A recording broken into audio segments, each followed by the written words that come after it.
एक बार दत्तात्रेय ऋषि किसी जंगल से जा रहे थे।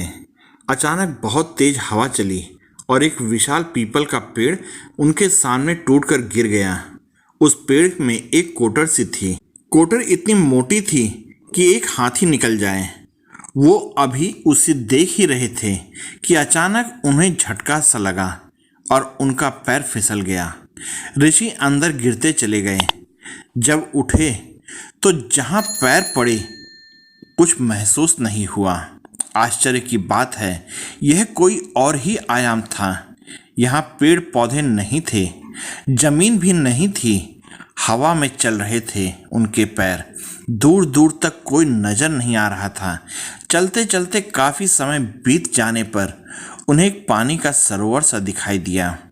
वहाँ एक यक्ष लेटा हुआ आराम कर रहा था। यक्ष देवताओं की ही जाति में आते हैं।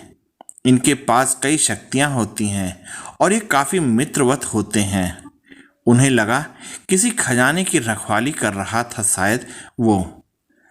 उन्होंने पानी पीने के लिए जरा सा सरोवर को छुआ तो पूरा सरोवर गायब हो गया और अचानक यक्ष उड़ता हुआ उनके सामने आ खड़ा हुआ।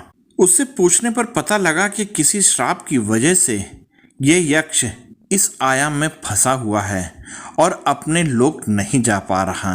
दत्तात्रेय ऋषि जो अनेक तंत्र मंत्र के ज्ञाता थे, उन्होंने अंजलि में थोड़ा सा जल भरकर कुछ मंत्र फूंका और अपने देवता को याद करके कुछ प्रार्थना की।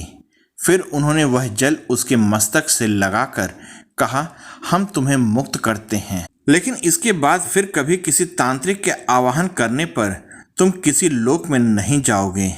हम तुम्हें जब भी बुलाएंगे तुम्हें आना होगा। यक्ष ने स्वीकार किया और मुक्त हो अपने लोक लौट गया। यक्ष के जाते ही वहाँ सब कुछ बदल सा गया और उन्हें किसी गुफा के अंदर होने का सा आभास होने लगा। वो जब बाहर निकले तो और भी कई गुफाएं और चट्टानें थीं। वो शायद उस कोटर से किसी तिलिस्म के द्वारा हिमालय की एक गुफा में पहुंच गए थे। हिमालय बहुत ही रहस्यमयी जगह है।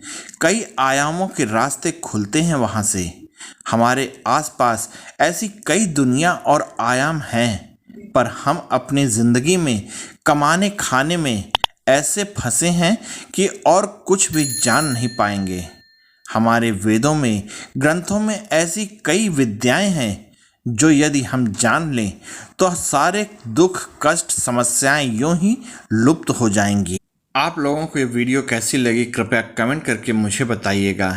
साथ ही आप इस वीडियो में मेरे साथ बने रहे, इसके लिए आप सबका बहुत बहुत तहे दिल से धन्यवाद और जय हिंद दोस्तों।